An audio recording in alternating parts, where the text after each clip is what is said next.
dance for joy or lust or anger, and every time you haven't got it right. Welcome to Sensible Secondhand Classics, the series where we look at practical and sensible nostalgic cars you could buy that are over 15 years old for a budget between £1,000 and £5,000. This is a 1989 Seat Ibiza 903cc special, but is it any good? Should you care? Let's find out, shall we?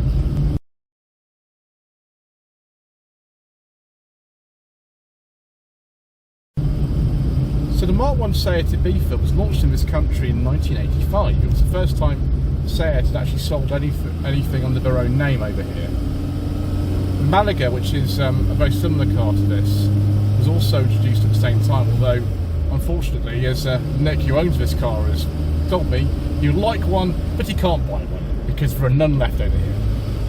As far as this one goes, though, the engines available in it were a 903cc Fiat overhead valve engine like this one with 45 horsepower, a 1.2 on a carb with 62 horsepower, a 1.2 with injection with 70 horsepower, a 1.5 with a car with 85 horsepower, which also later had versions with 89 horsepower of the Cat, and then multi-point fuel injection 99 horsepower, and then a 1.7 engine. That had anywhere between 97 horsepower and I think 107 horsepower for the ones without the Cat. The ones with the Cats had 99 horsepower. There are also some diesels available, but as usual, due to controversial government legislation and all kinds of other reasons, we don't talk about diesels on this channel. So, this car being based on the same platform really as the Fiat Strada or Ritmo or Seat Ronda or Malaga, feels a little bit bigger than something like Fiat Uno or a Vauxhall Nova. The engine's quite noisy. I mean, this car does, I think, 0 to 60 in something like 18 seconds, and it won't even do at 85 miles an hour. But you know, it's willing enough, I suppose. The engine's actually very similar to the one that I drove in a Fiat Cinquecento earlier this year. The steering is non-power assisted in this car. It feels okay. Fortunately, I've not had to do any manoeuvring with it. It just sort of feels very typical of the time. It probably feels a bit better on the road than I thought it would. The ride seems quite compliant. And actually being based on that larger car as opposed to being based on like a an Uno or a Panda means it just feels a bit more sophisticated. I would prefer though to have one of the system Porsche engines, which were developed between Seat and the Porsche between 1.2 and 1.7 litre capacity. It's really strange to use these Volkswagen indicator and wiper stalks in this car, unlike the pre-1989 models that had the weird rocker switches. But of course, when the car was fitted for the final time in 1991, the dashboard I think changed again, and also the car looked a lot more modern, sort of more Volkswagen-like. Of course, they owned the company entirely by then.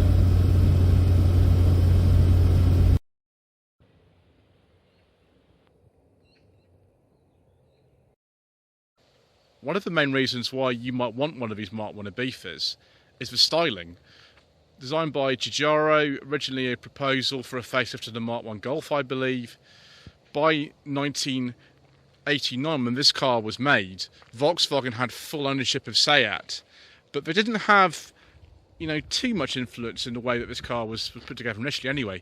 The interior was very unique. This is actually a first facelift car with a different grille. So it's got the later interior without the funny rocker switches, and some bits on here, I think that's off a Mark II Golf, that repeater. The door handles are very similar to a Mark II Golf, but not quite the same. But the indicator and wiper stalks in this, they are the same as something like a Mark II Polo, which is fine.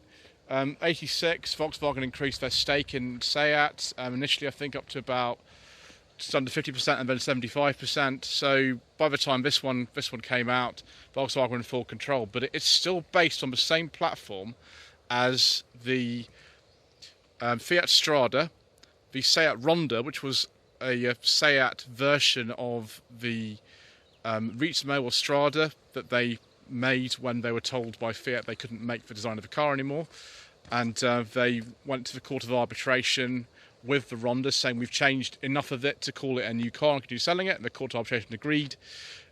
But this is an entirely new design apart from the underneath. The engine in this particular one, this is actually a 903cc overhead valve engine, which is from all sorts of cars. It dates back to the 50s in a smaller capacity in the Fiat 600. But at this stage, a 903cc engine developing 45 horsepower. The other engines that were available in this, petrol ones anyway, 1.2, 1.5, 1.7 were called system Porsche engines, which were co-developed with Seat and Porsche, and I don't think I will use any other car. This is the special model. We've actually got wheels on here from an SXI, and they look fantastic. It's a shame that this car would not have happened originally, but they look brilliant. All Mark 1 Ibizas are pretty rare. They're not the rarest car of all. I mean, they're very rare, but not as rare as some cars. In fact, Nick, who owns this car, actually has an even rarer car that was just driven. But I don't see these anywhere. I was very blessed to come across this one at the Hubnut social event back in April. So we look inside. This is the base model of the time. They kept changing the name of the base model for some reason. The Chrono, Special, Disco, Designer, whatever. There are loads of different names for them. That might actually even be a lever from a Mark II Polo seat, but it's not a Mark II Polo seat. Dashboard's a little bit different from the earlier ones. In about April 1989, they changed the dash in these, and then with the what was called the new style of Ibiza in 1991, they changed the dash again. So we haven't got the funny sort of rocker switch things that you would have seen on the car that Ian Seabrook drove a year or so ago. Also not got a rev counter, unfortunately. Weirdly, in this car, the miles per hour is on the bottom and the kilometers per hour is on the top. I don't know whether this is the original dash. I think it is for this car, particularly as we've got no rev counter because this is the special model, which special is in specially despecified. Yeah, also got ashtray in here, Blaupunkt stereo with an orange cassette. Ooh, rapper, yeah, excellent. And we got FM radio. We've also got cassette storage. Do we have any other cassettes in here? Look at that, look at this. Oh, viewers, I am excited. It actually moves. Oh, viewers, why can I get so excited by things like this? So that could go in there as well. Not all of them work, unfortunately. I can't remember actually if the Mark 1 Ibiza was available with an automatic gearbox at all. The only ones I've ever seen a manual. Got a little storage area there. Glove box is actually a lot bigger on this one than on the one that Ian Seabrook drove. You can see there. Let's see if the emission documents will go in there actually. Let's see if it will. Oh yes! Viewers, this is exciting. The only thing I've noticed, we've not got any door pockets in this car. We don't have any at all. It could be that this is just a special model and so they were specially deleted, but there we go. Yeah, I don't know what you get there. This one you get nothing, and also you get nothing at the top. Two switches there for other things, presumably like front fog lamps or something, and maybe electric windows. Of course, we haven't got that in the special model, we've just got windy windows. Build quality, it sort of reminds us something like a Fiat Uno, which is not really surprising considering there's a sort of distant link in this car with Fiat. Although by 82, Volkswagen started to take over, and so they wanted to get rid of the Fiat influence as much as they could. Headroom, surprisingly, it's a little bit tight in this for some reason, and there's a non-adjustable seat. Also, the pedals are very strangely sort of positioned and at different heights and things. Choke lever is down here. Yep, spot the Mark II Volkswagen Polo wiper and indicator stalks in this. Nothing wrong with those particularly. And then the lights are on this little thing here, which is good. It's hard plastic, but then a lot of the cars at the time were like this. Right, plastic steering and everything. The doors are very, very big on this. They're absolutely huge. Nico owns his car is quite tall, so he's at the seat quite far back. Like a Mark II Polo, you've got to be careful with that seat belt, but you don't actually fall over it when you're getting in and out. Can we get in? I'm afraid Mr. Manning from the Matty's Cars channel has had his pleasure denied in seeing me struggle to get in the back of his car, because I'm in and I haven't got a lot of leg room, but I've got some. It's sort of typical really of a lot of the supermarines of his time. Maybe about the same size as a Nova, or possibly even bigger than one of those actually. Metro is a bit smaller than this. Not really a lot going on. We've got dual ashtrays. Fancy. So is that actually for a base model from this time? It's a bit more highly specified. We've got things like remote adjustable mirrors on that side, although you've got to still poke that one. It's compared with, like, I don't know, Uno 45 or something like that, which has got about the same amount of power as this. You've got a little bit more luxury with your Ibiza, because it was sort of competing against things like a Hyundai Pony or something like that. So, or a Yugo. So you're in a sort of different price bracket. Let's have a look at the back. I think the boot's really big on this for a little car. It's like 320 litres. There we go. And the spare wheel is not actually under the bonnet in this one. You could fit it under there if you had, I think, some smaller tyres on this, but with these large alloy wheels, it's been put in there. We've got other stuff there too. This is actually a pretty interesting car. It's not just interesting, I quite like it. I didn't expect to like it as much as this. I have seen the video in Seabrook did on one of these, yeah, I didn't think it was my sort of thing, but actually even this base model I find quite interesting. And also these headlamps have a little edge like this. I don't know what that is for. Maybe it's just sort of dispersed rain or something. So we've got the white painted grille here, the 4-bar grille. The earlier ones had a black grille that was a bit different from this. At some point this car is going to need bits repainting. There's a bit sort of scabby here because that's been done at some point and it's just coming through. It's a shame. Most of these cars were killed by, well, as usual for something like this, low second-hand values and rust. Anyway, let's have a look under the bonnet. Let's look at this. You've got the old Fiat overhead valve engine developing 45 horsepower, 903cc unit. System Porsche engines look nothing like this at all. Oh, we have got another wheel under here. I thought we had to have one in the boot. That's where actually it lives by default, and actually the wiper linkage just actually clears it. So on a carb, I think some of the later ones of these did get a fuel injection, but we're still on a carb.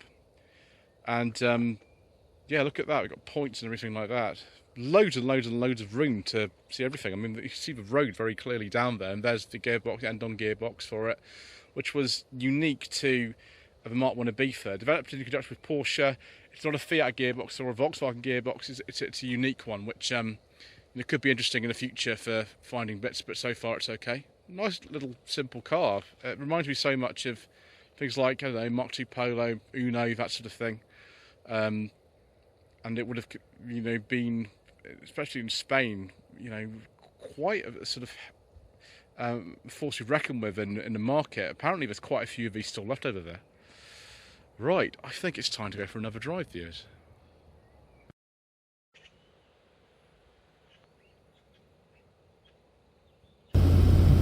It's strange how to get used to this speedometer, because the numbers of miles per hour are not where you think they are. They're not on the top, they're actually on the bottom where the kph normally sits.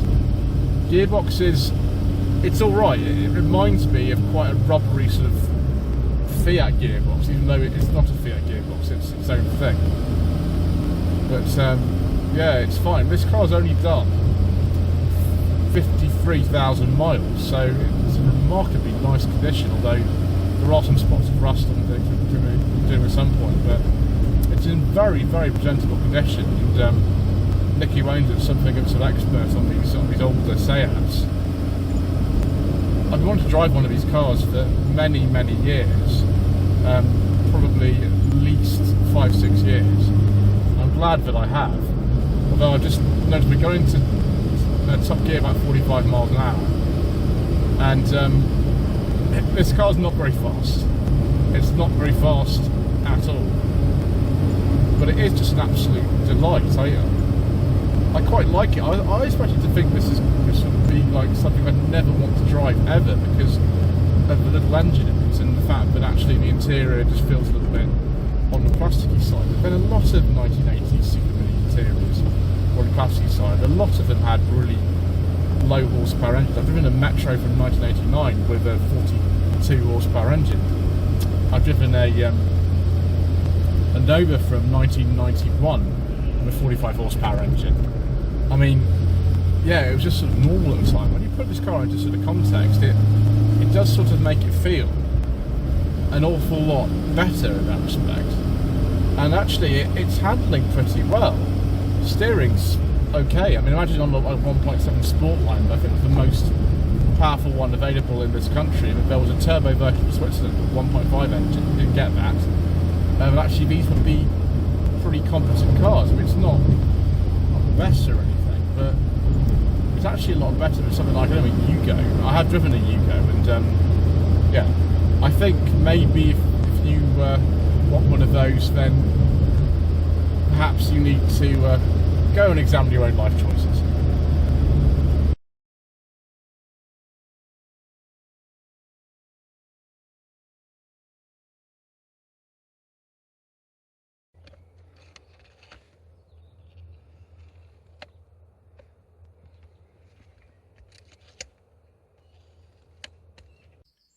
So the trim levels, when the car was launched in 1985, which is the first time Seats have ever been sold over here actually under their own name. The Fiat 133 was a rebadged Seat 133 earlier on, late 70s I think. But when the Malaga and Ibiza were launched in this country in 1985, the models were L, GL and GLX.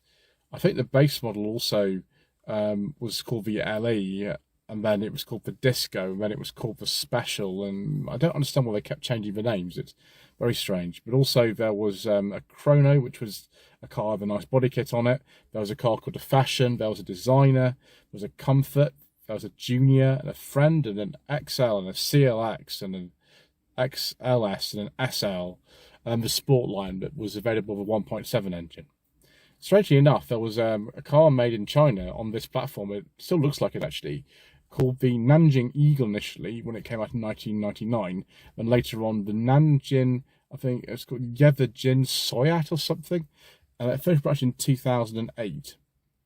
So viewers, should you consider a Mark 1 Seat Ibiza with your hard-earned budget of between £1,000 and £5,000, a sensible second-hand classic? Well, yeah, actually parts are not as difficult to get hold of as you imagine. You think that it'd just be impossible. This car's generally got engines in it that you know, are unique to it. They didn't sell many of them over here. They're not really left over here. So, you know, it might be a bit difficult to find. But actually, because they're still relatively common in Spain, particularly these sort of 1991, 1993 new style cars, then, you know, it's not impossible. And I am delighted to have actually finally driven one of these. It's been a long time that I've wanted to do that. But anyway, thank you ever so much once again for watching. Please don't forget to subscribe to the channel, like this video in the comment below, and we shall see you again soon for some more reasonably priced nostalgic motoring.